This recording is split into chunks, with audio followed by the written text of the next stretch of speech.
Hello, it is Anna Niemira, and I have a pleasure with speaking with Anthony Iorio from Decentral and Jack's Liberty for our exclusive talk, exclusive discussion. Thank you very much for being here. It's very nice to speak to you again. Thank you so much. Anthony, you were presenting at the Blockchain Futurist Conference, and you make the announcement that you stepped down from being a CEO of Decentral. What made you step down and make this decision? So it's something that I considered for a very long time over the last year. I started realizing that more of what I wanted to do was to help people, be of service to people, do things that are going to utilize my problem-solving capabilities to more greater things. And I spent quite a bit of time thinking about how I would transition out of Decentral and treat it more as one of my other portfolio companies moving forward.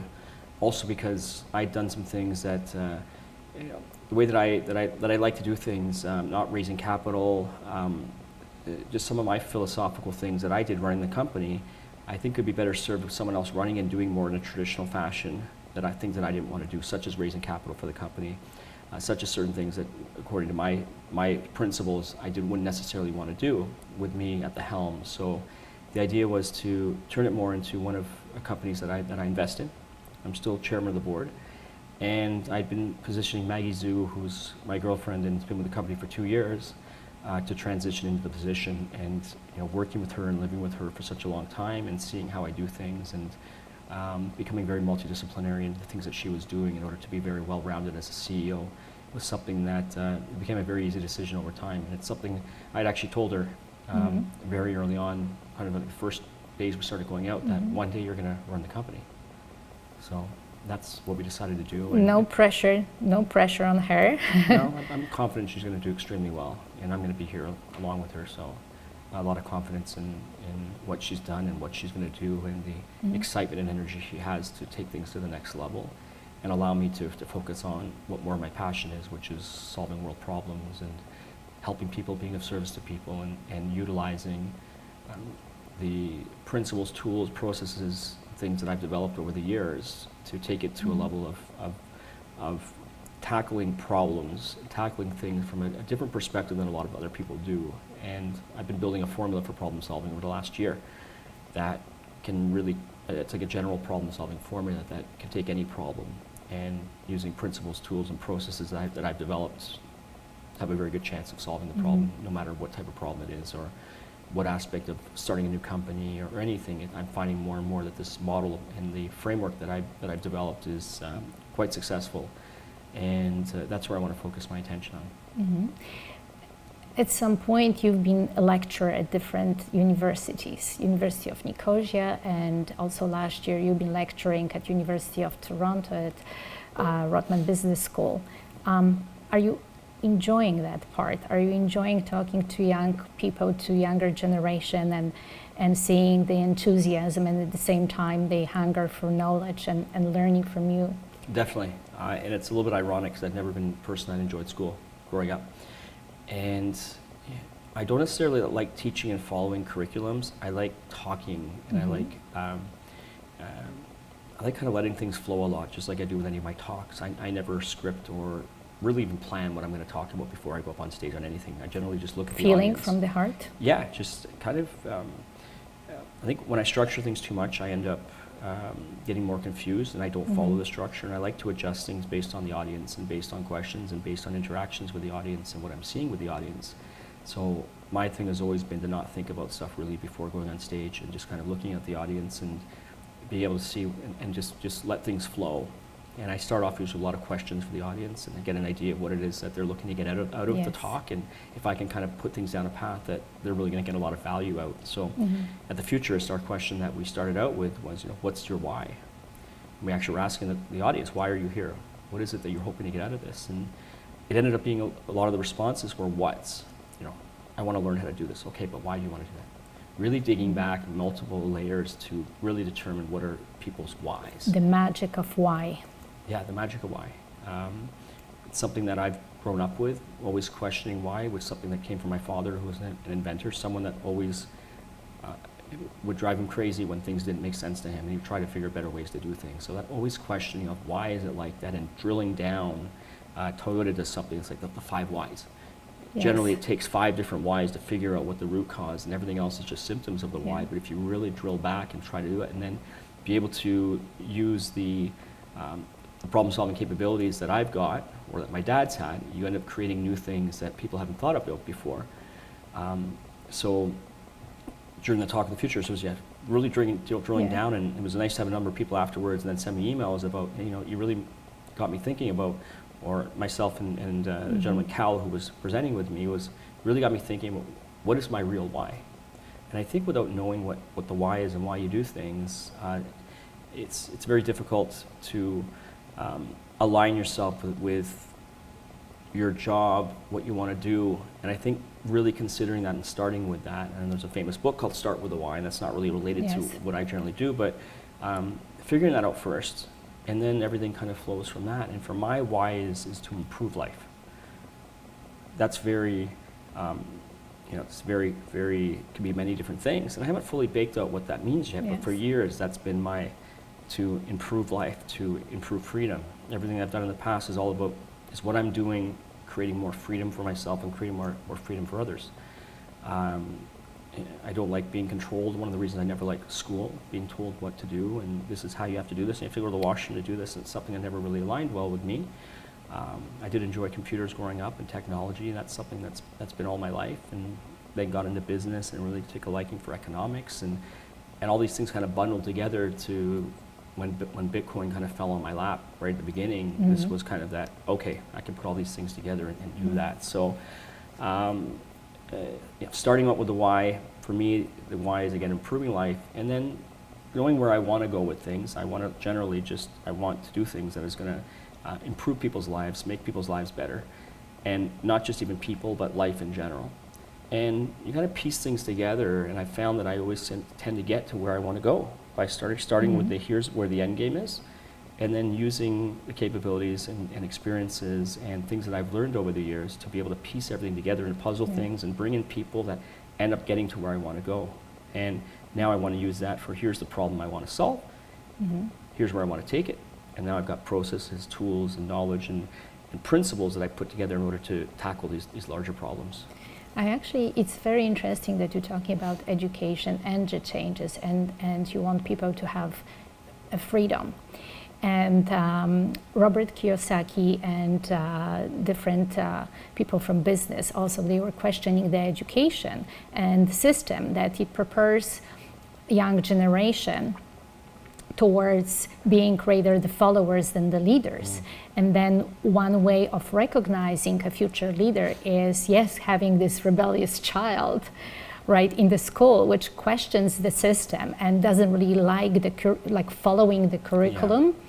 But at the same time, this is when the expansion for the child comes in, because the child goes beyond those boundaries. So a lot of times people are, it's very cookie cutter. It's here, do this, do this, do this, be normal, which I never liked being normal. Well, not even just for normal for testing, just in general. You want to be normal. You want to get a job, go to school, get a job, you get married, you have kids. That's the path, and don't you want to be normal? Was kind of the thinking, and people are kind of led not to question things. Like, don't follow the line. Stay in this thing. This is the way things work. And that doesn't, I don't think, lead to people that are solving problems, thinking outside of the box, being special, doing things that are different, and not wanting to follow the normal grain of way things are.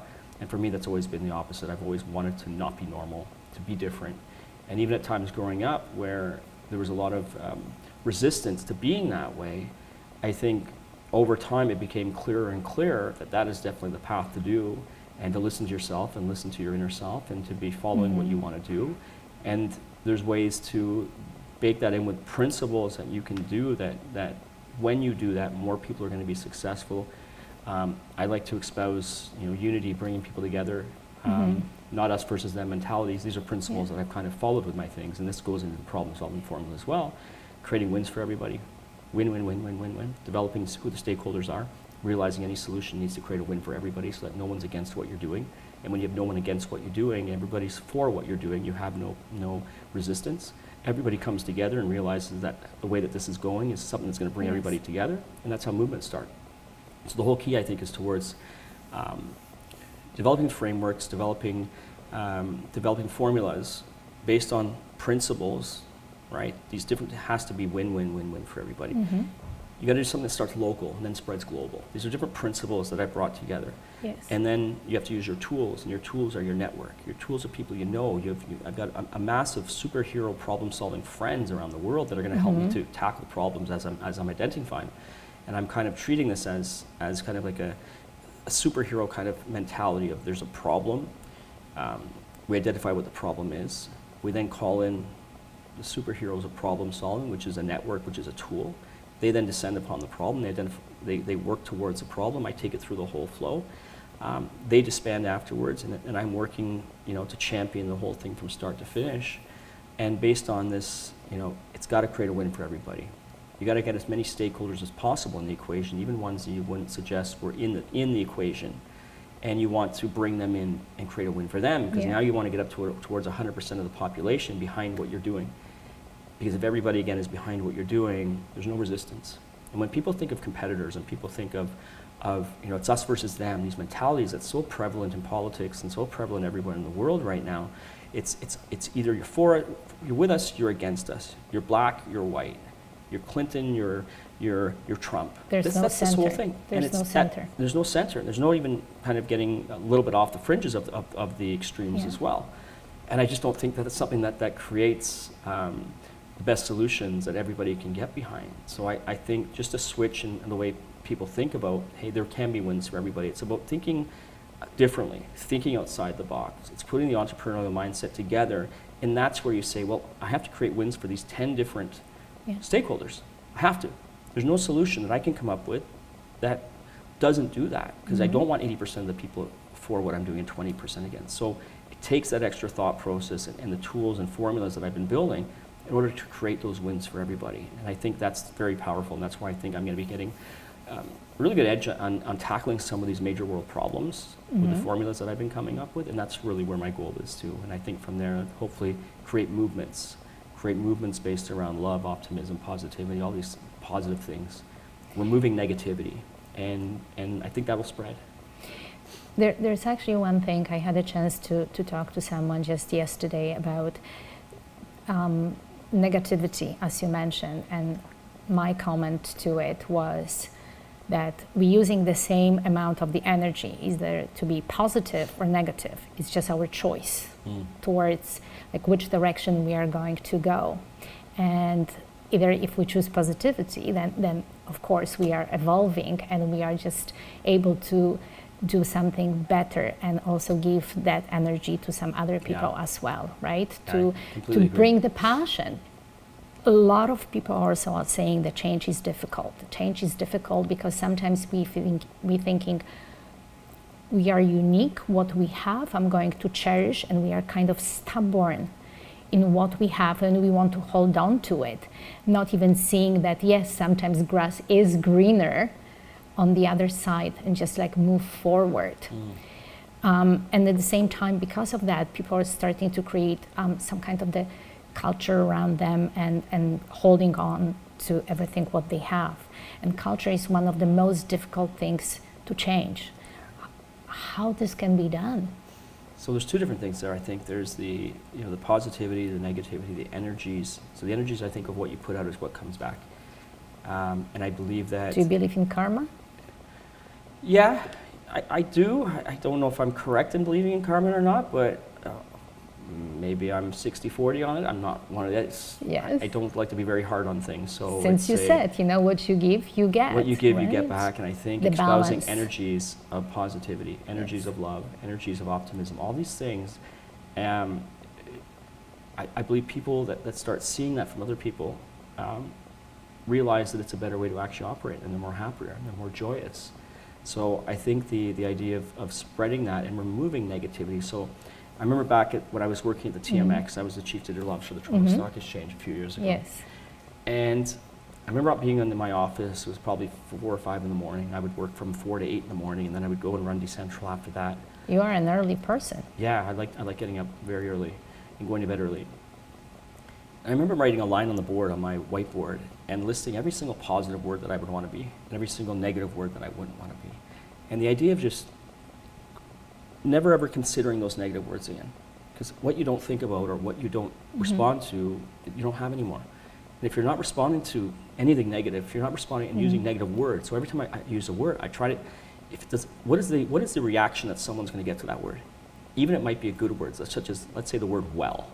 You might think well is a good word, but maybe it's that person fell down a well. That's a bad word. Another word is fine. A lot of people are saying fine, exactly. I'm fine. It's just like, okay, if you are fine, what does it mean? What does that mean? Discipline. Someone might say, I want to have really good discipline, but maybe I was disciplined as a child by the principal. So it's about, to me, using words, because words are super powerful, and words enact a reaction in the body that you might not even consider.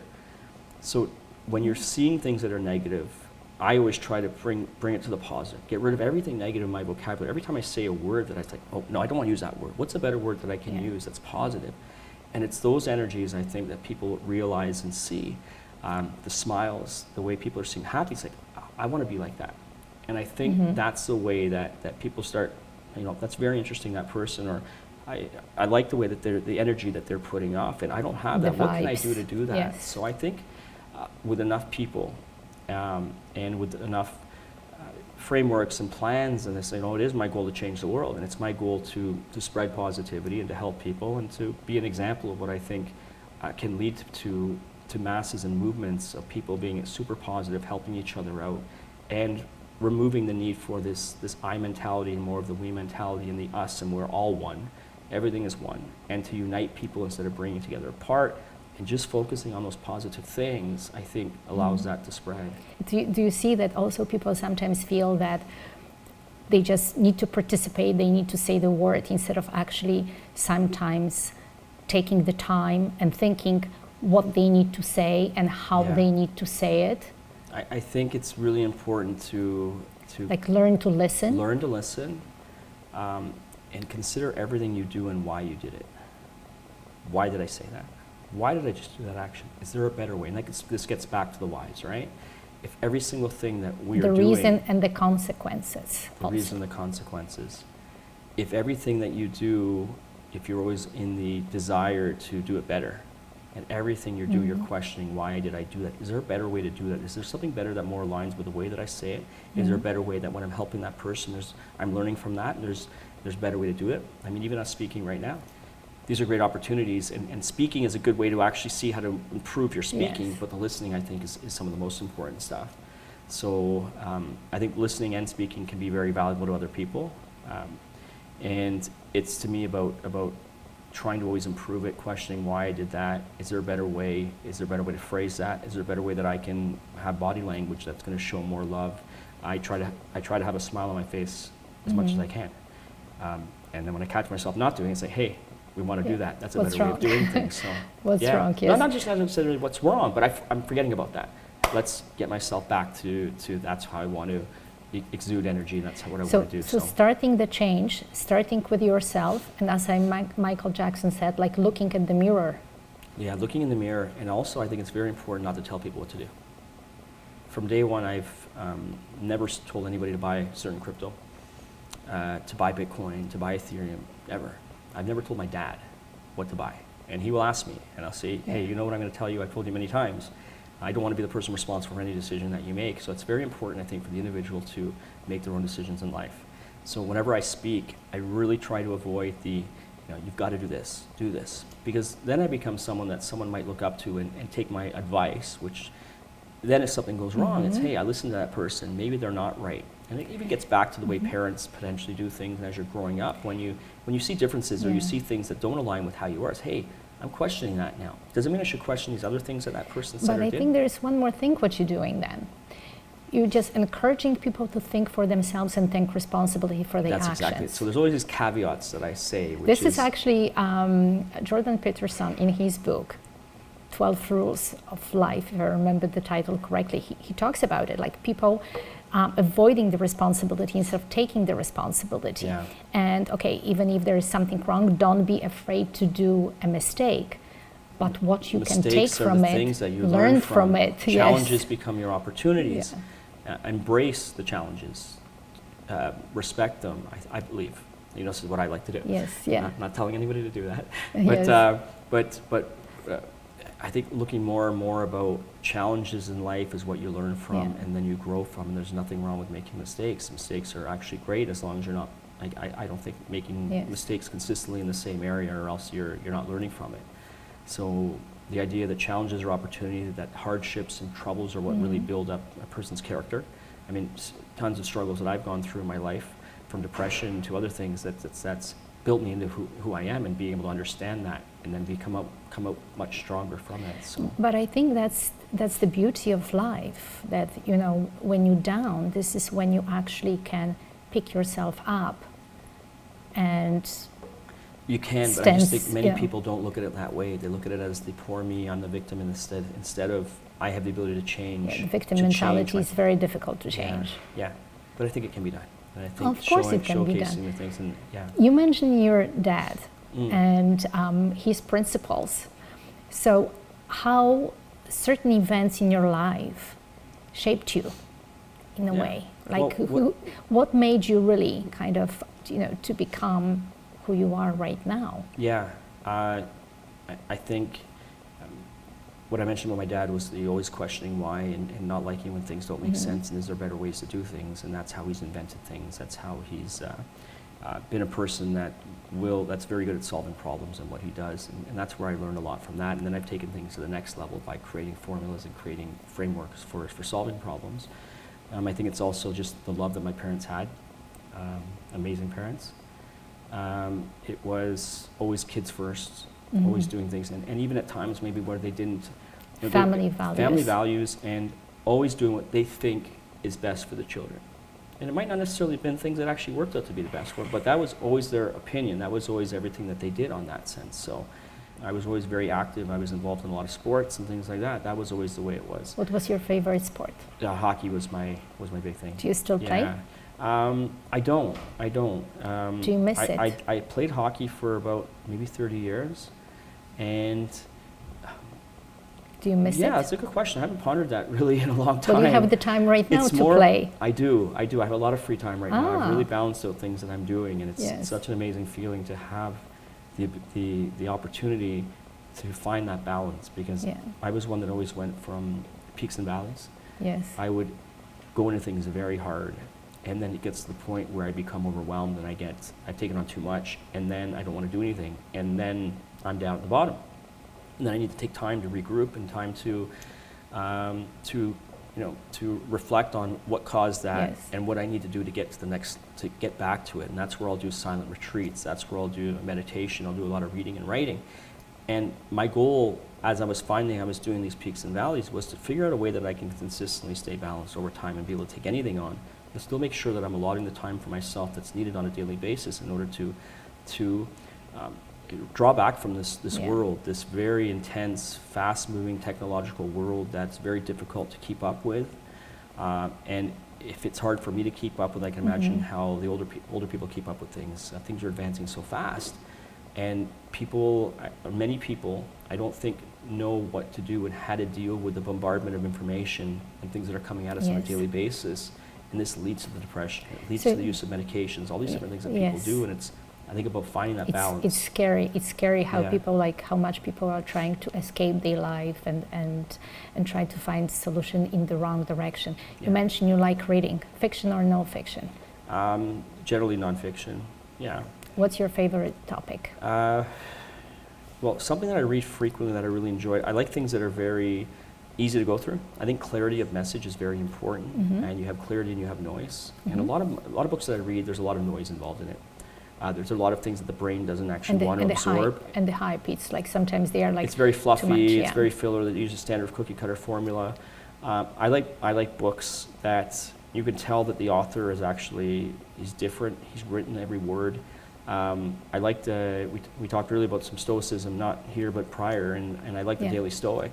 The Daily Stoic is a great book of meditations where there's 365 of them, and every day you read one, and it's only like a paragraph, and it gives a quote from a philosopher and then explains what the quote is, and then during that day to think about that, and that becomes a meditation for that day, There's so many different Is great it daily things in there. stoic? Is it something on Instagram actually as well? I think they could have something on one of Instagram, but they're a podcast, so they have a daily Yes, podcast. They yes. have the book, which is 365 pages, which goes through every single 365 different meditations per day. They also have a Right. storefront and things like that. But there's a lot of stuff of value that I get out of that, and thinking about, challenges being obstacles being challenges, or challenges, sorry, being Yes. being the way of being able to get through things and learn.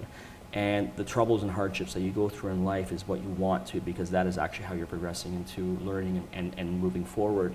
And just a number of different things that make so much sense to me, and there's things that don't make so much sense to me in there as well. But in general, that's something that I enjoy reading, and reading consistently and refreshing myself on a lot of philosophy, a lot of things that it's about learning. I think learning should be something that's done the most in a person's life, and that's what I'm trying to do. I love learning. Yeah, I agree with you.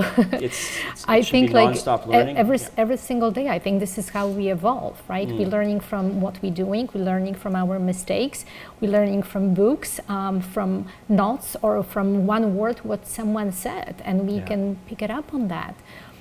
Anthony, are you thinking about philanthropy? Yeah, definitely. Yeah, as I said What at the kind conference, of philanthropy?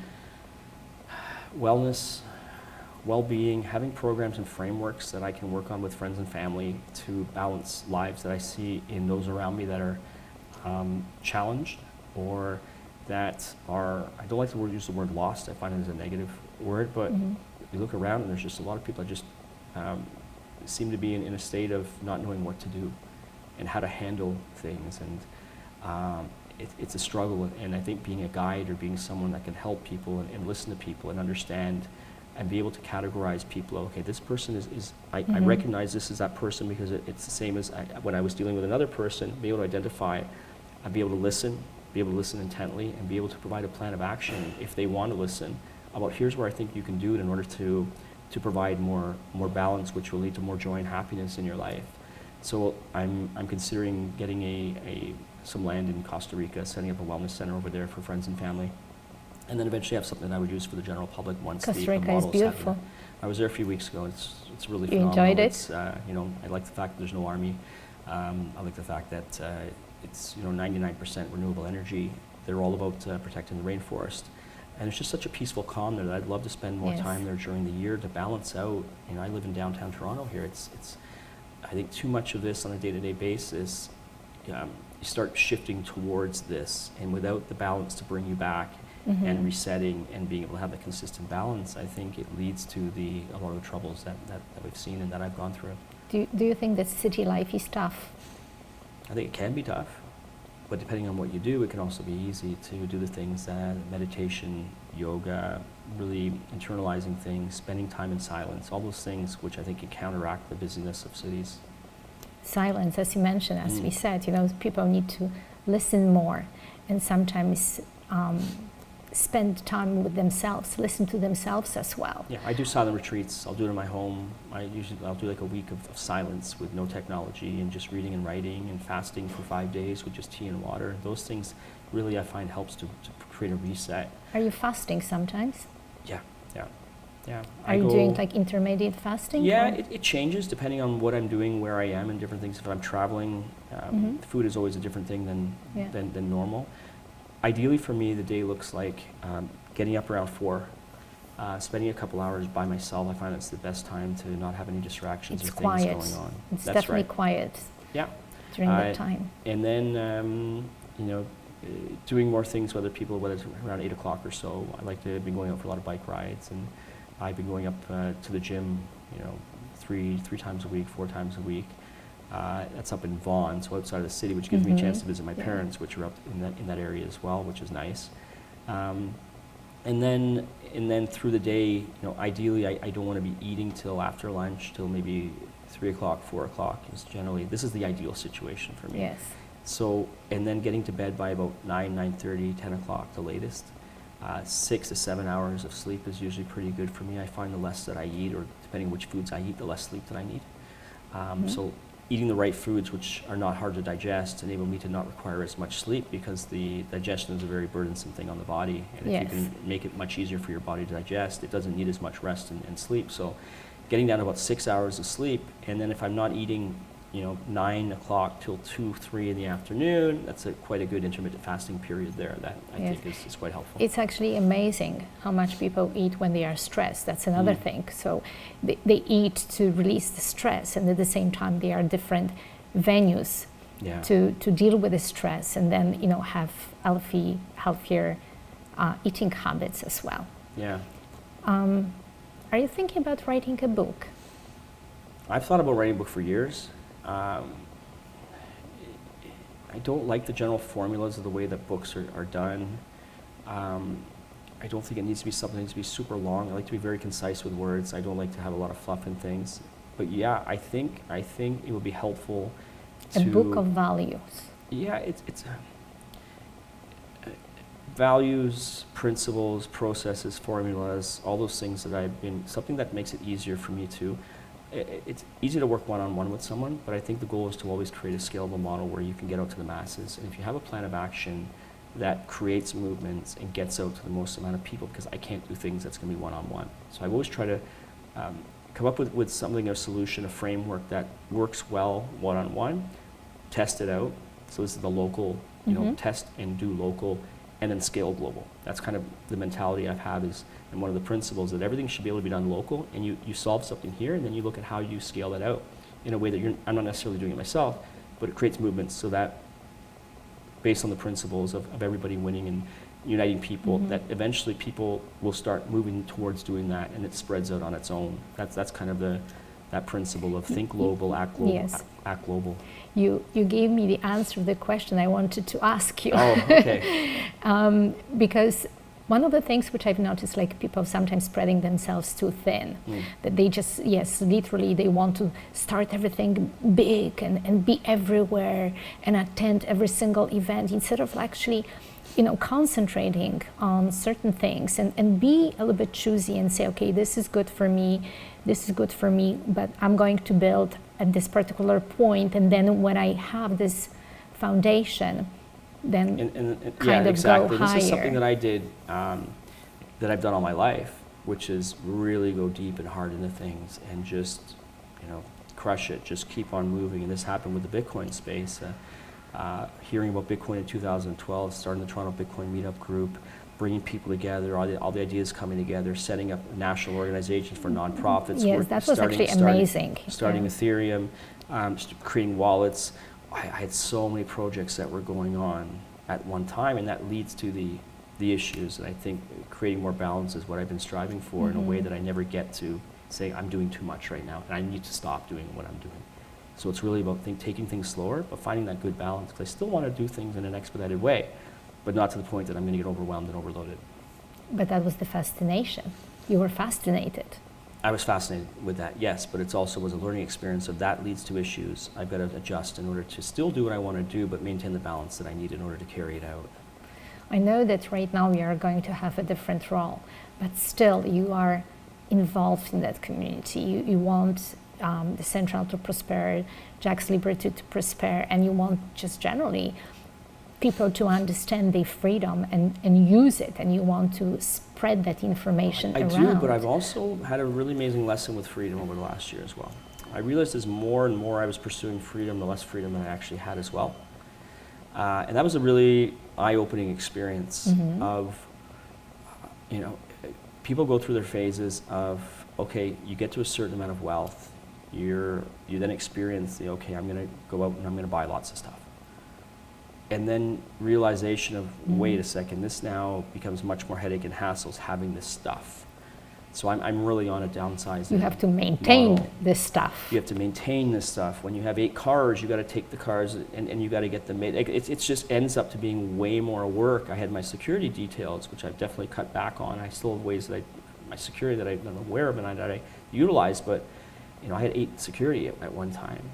And traveling with them and doing this, it was kind of a very eye-opening experience for me to understand that the more freedom that you actually seek to get, it can be the opposite effect than what you do have. And that was a big change for me, because since my whole life, it's all about doing things to get more freedom.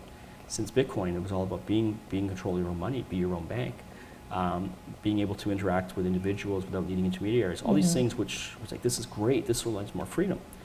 But then also the thinking of, okay, wait a sec, my money could be safer in a bank. It could be, I could have better security when my money's in the bank, actually, than being in control of it myself. These are things I never really considered back in the day. And it's something that over the last year I've really taken to heart, and my stuff is all now secured in a much better fashion than it was before. There's even things that you might think could lead to problems, such as, when I'm in control of my own money, things could happen that they could be lost. And being safe in a bank actually could be a better way of doing things. Having my money on exchange could actually be a safer way than actually being in control of the keys in your own wallet. So there's actually things that I've come to realize that I don't think a lot of people maybe understand yet, that there's a mentality in crypto where if you're not in control of the keys, you're not in control of your funds.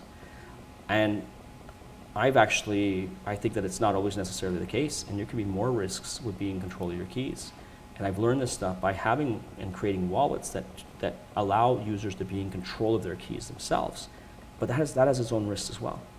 And then there's putting things into an exchange or having someone else hold them. They all have risks. There's nothing that doesn't have a double-edged sword to it. It doesn't have two sides to it. And I think that's one of the major lessons that I've learned. So the freedom mentality for me has definitely changed, and that's had an impact on the things that I've done over the last year specifically. And I would have never known it until I got to a certain point of having what I thought was freedom, what I thought was the ability to do as I wanted to, and leading that maybe is not fully what I want either. You've got the perspective. Definitely. Anthony, thank you very much for showcasing yourself, and at the same time, making us to feel in a way better and positive. And I think that's what it is. It's all about the positivity and people understanding that everything comes in time, and we not necessarily have to be extremely hungry for everything and have it here and now. Yeah, we call this, the way that it's POL, Paul, it's me and my friend that are working on these ideas and concepts.